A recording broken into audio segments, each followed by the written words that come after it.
আমার সম্মানিত ভাই ও বোনেরা, আমি আর আলোচনা বেশি দীর্ঘায়িত করব না। সর্বশেষে যে কথাটা বলবো, শাহাদাতে মুহাম্মদ রাসূলুল্লাহ, আল্লাহ রসুল সাল্লাল্লাহু আলাইহি সাল্লামের শাহাদা, মুহাম্মদ সাল্লাল্লাহু আলাইহি সাল্লাম আল্লাহ রসুল, এটার যে সাক্ষ্যটা দিব, এই সাক্ষ্যটা তখনই পরিপূর্ণ হবে যখন আমার সমস্ত কর্মকাণ্ড, সমস্ত আমল নবী সাল্লাল্লাহু আলাইহি সাল্লামের সুন্নতের আলোকে হবে। কিন্তু আমি দাবি করলাম আমি আহলে হাদিস, আমার আকীদা হলো আহলুল বেদাহ। কি বলেন? আকীদার মধ্যে বেদাত, আমলের মধ্যে বেদাত। আমার সম্মানিত ভাইয়েরা, আহলে হাদিসের এলাকাগুলোতে ভাইদেরকে এত বেশি ভালো লাগে, ভালো লাগার অন্যতম একটা কারণ, আজও আলহামদুলিল্লাহ আহলে হাদিসের ভাই বোনেরা আপনার কোরআন এবং সহি হাদিসের কথা বললে তারা পছন্দ করে। এই গুণটা আল্লাহ পাক তাদের মধ্যে এখনো রাখছেন।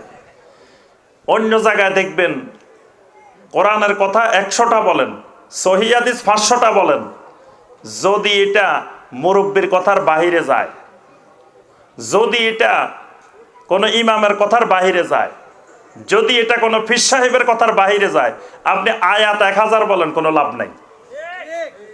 কিন্তু আলহামদুলিল্লাহ আহলে হাদিসের ভাই বোনদের মধ্যে এই বৈশিষ্ট্যটা আল্লাহ পাক এখনো রেখেছেন যে যদি কোরআনের আয়াত বলা হয়, যদি নবী সাল্লাল্লাহু আলাইহি সাল্লামের সহি হাদিস বলা হয়, তারা মেনে নিতে প্রস্তুত থাকেন।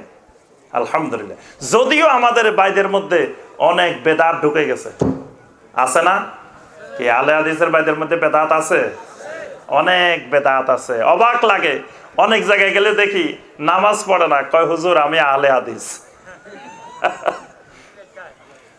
নামাজ পড়ে না, আহলে হাদিস। নামাজ না পড়লে আহলে হাদিস হয় কেমনে? কি বলেন? নামাজ না পড়ে কেউ আহলে হাদিস হইতে পারে? আহলে হাদিস মানে কি বলেন দেখি?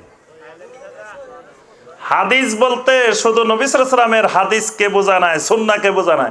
কোরআনকেও হাদিস বলে, নবী সাল্লাল্লাহু আলাইহি সাল্লামের সুন্নাহকেও হাদিস বলে।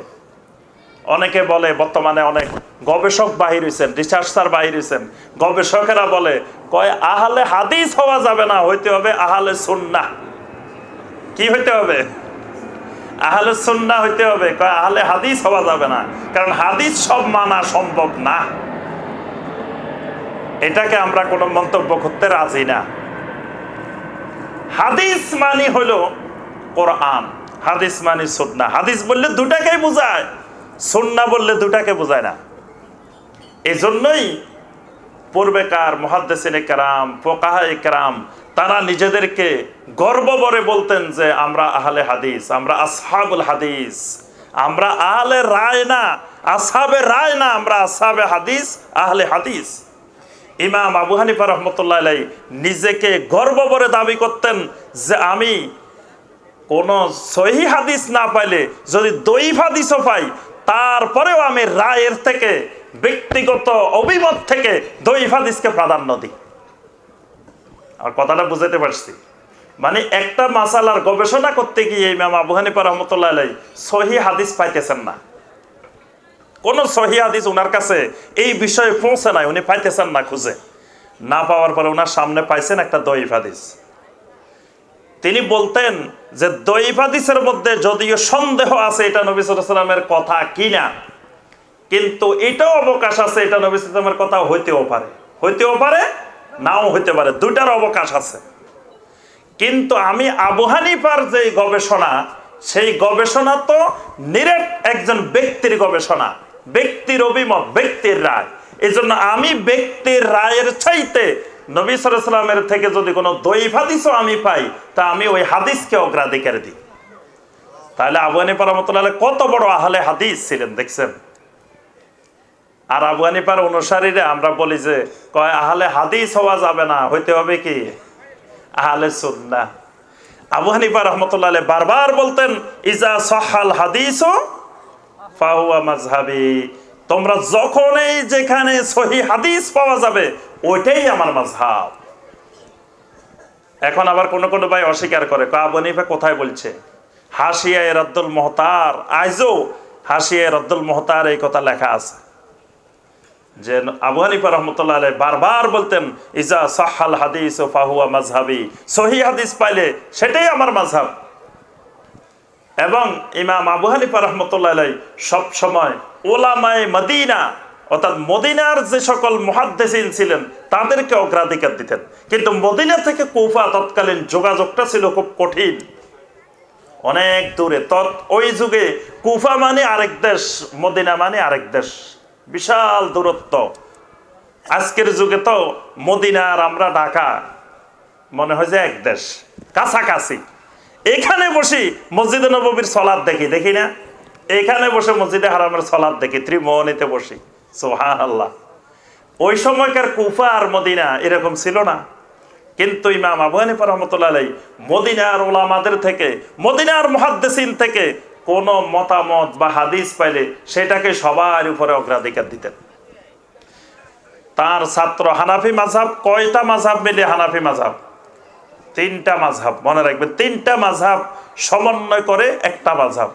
ইমাম আবু হানিফা রহমতুল্লাহ আলাইহির মাযহাব, ইমাম আবু ইউসুফ রহমতুল্লাহ আলাইহির মাযহাব, ইমাম মুহাম্মদ রহমতুল্লাহ আলাইহির মাযহাব। 3 মাযহাবকে একত্রিত করে কোন কোন মাসালা, এক মাসালায় এক একজনের মতকে অগ্রাধিকার দেওয়া হয়েছে। এখানে ইমাম আবু ইউসুফ রহমতুল্লাহ আলাইহি যিনি ছিলেন, উনি যখন আব্বাসী খেলাফতের খলিফা হয়েছেন তিনি মদিনায় আসছেন। মদিনায় আব্বাসী খেলাফতের সময় প্রধান বিচারপতি ছিলেন। তখন তিনি মদিনায় এসে মদিনাবাসীকে বললেন, ভাইয়েরা আপনাদের কাছে যে আছে সাদাকাতুল ফিতর আদায় করার এটা একটু বাইরে করে নিয়ে আসেন। মদিনার লোকেরা নিয়ে আসলেন। ইমাম আবু ইউসুফ রাহমাতুল্লাহ আলাইহি বললেন, এই টা কুফার থেকে ছোট, কুফার এর সাথে এটার মিল নেই। আর আমার রাসূল সাল্লাল্লাহু আলাইহি সাল্লাম এই মদিনার দিয়েই সাদাকাতুল ফিতর আদায় করছেন। কুফার দিয়ে, ফোরাত নদীর দিয়ে আমার রাসূল সাল্লাল্লাহু আলাইহি সাল্লাম সাদাকাতুল ফিতর আদায় করেন নাই।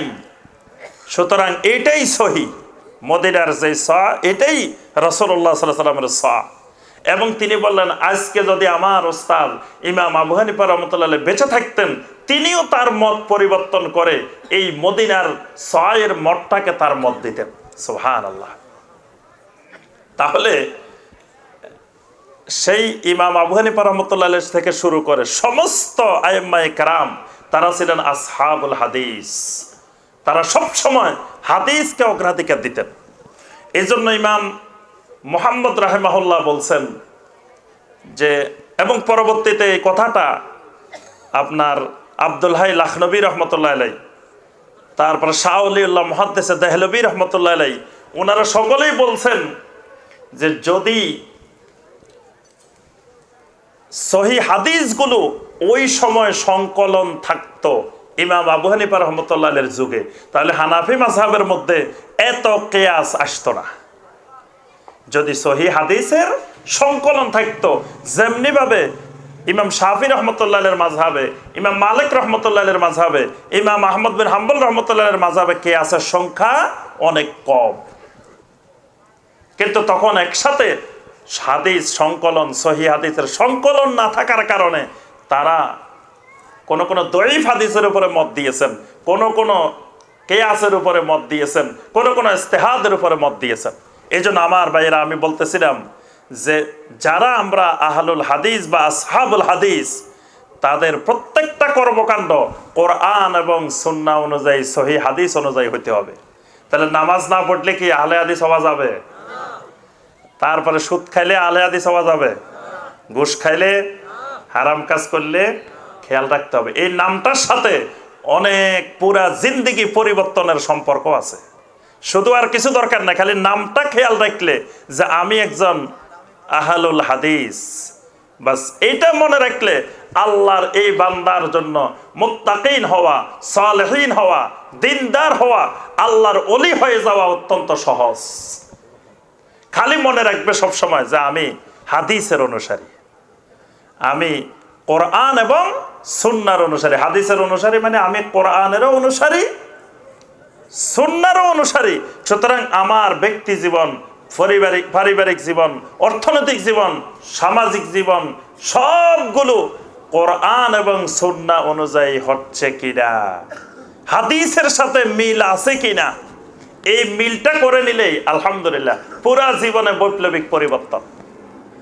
এই জন্য আলহামদুলিল্লাহ আমার ভাইয়েরা এবং বোনেরা, আপনাদের জন্য দিনমুখী হওয়া, কোরআনমুখী হওয়া, সুন্নাহমুখী হওয়া অত্যন্ত সহজ।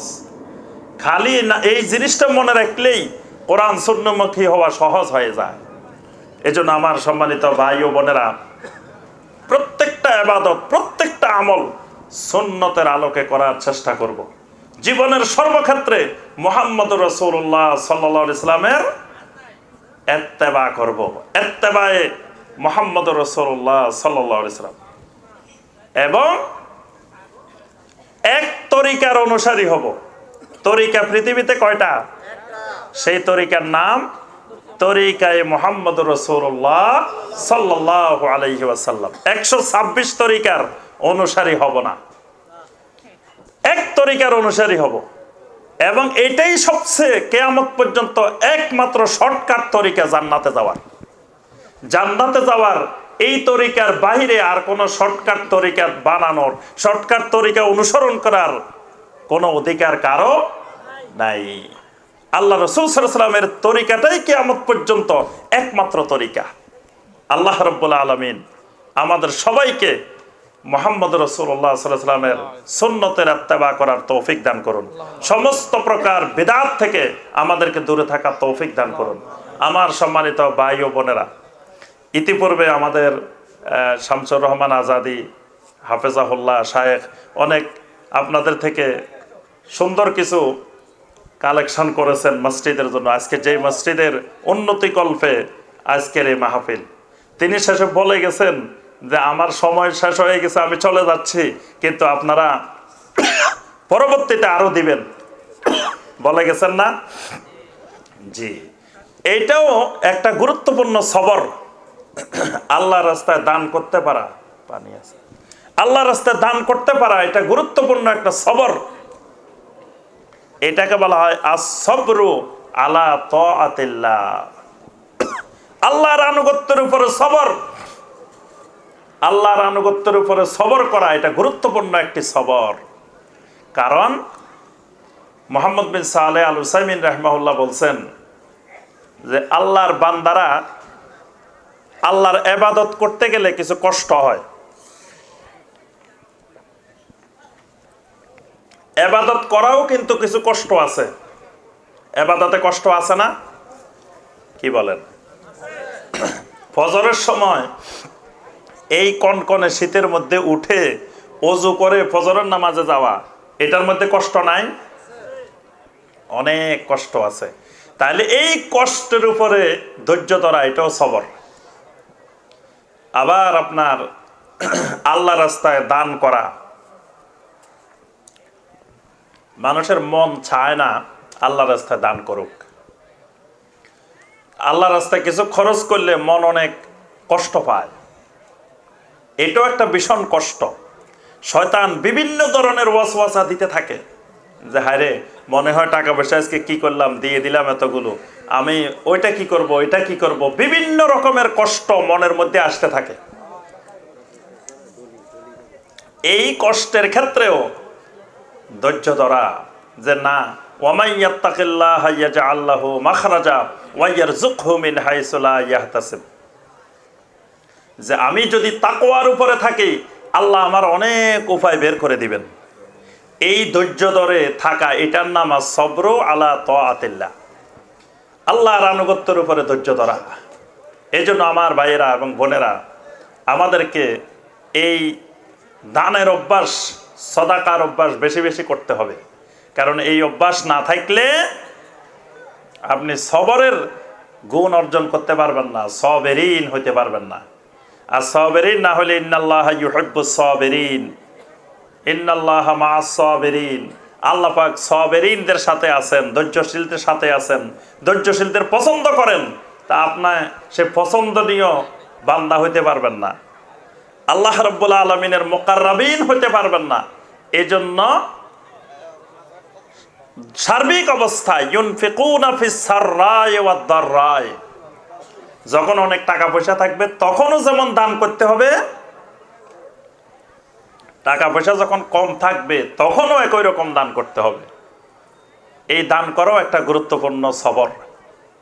এই জন্য আমার ভাইয়েরা সর্বোচ্চ পর্যায়ের এই মসজিদের জন্য দান করার চেষ্টা করবেন।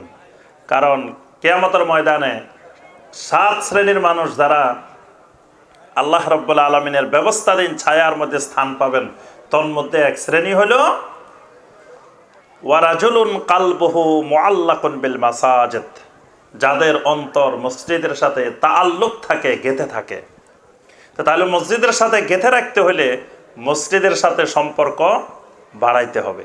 ইবাদতের সম্পর্ক যেমন বাড়াইতে হবে, মসজিদের উন্নয়নেও সম্পর্ক বাড়াইতে হবে। যদি আব্বা আম্মাকে অনেক মহব্বত করি, কিন্তু আব্বা আম্মা অসুখে কষ্ট করতেছে, হাসপাতালে নিই না, এটা মহব্বত হবে? আব্বা আম্মাকে অনেক মহব্বত করি, কিন্তু আঙ্গুর কিনে আপেল কিনে ফির সাহেবের কাছে নিই, মা বাবার জন্য আনি না, মা বাবার মহব্বত হবে? হবে না। অনেকে এরকম মহব্বত করে, ইমাম সাহেবের এত মহব্বত, কিন্তু ইমাম সাহেবকে বাড়িতে ঠিক মতো খাবার আছে কিনা, বাজার আছে কিনা এই খবর নেয় না। ইমাম সাহেবের অনেক মহব্বত, আলেম ওলামাকে অনেক মহব্বত করে, কিন্তু কখনো তার পারিবারিক, তার অর্থনৈতিক কোনো খোঁজ খবর নেয় না। এইগুলো প্রকৃত মহব্বত না। এই জন্য মসজিদকে মহব্বত করা, মসজিদের সাথে তাআল্লুক রাখা, এটার অন্যতম একটা মাধ্যম হলো মসজিদের উন্নয়নে সবসময় যতটুকু আল্লাহ সামর্থ্য দিয়েছেন সেই অনুযায়ী সাহায্য সহযোগিতা করা। এই জন্য আমার ভাইরা যারা বাকি আছেন, তো মাহফিলের শেষ পর্যায়ে আপনারা ওয়াদা করেন, আমরা শেষ পর্যায়ে আল্লাহর কাছে দোয়া করি, আল্লাহ যেন প্রথম থেকে শেষ পর্যন্ত যত ভাই বোন এই মসজিদের উন্নতি কল্পে সহযোগিতা করেছেন, আল্লাহ পাক যেন সকলের সহযোগিতাগুলোকে আল্লাহ পাক কবুল ও মঞ্জুর করে নেন। যে কোনো ভাই থাকলে সর্বশেষ পর্যায়ে দিয়ে দেন। দেন না এরকম কেউ বাকি আছেন? যারা দিছেন তো আলহামদুলিল্লাহ দিছেন, এখন দিলেও আমরা নিষেধ করব না, দেওয়ার জন্য মুক্ত, সবসময় দিতে পারেন। আগে দিছেন, এখনো দিবেন, কোনো অসুবিধা নেই। কিন্তু যারা দেন নাই তারা তো অবশ্যই দিতে হবে।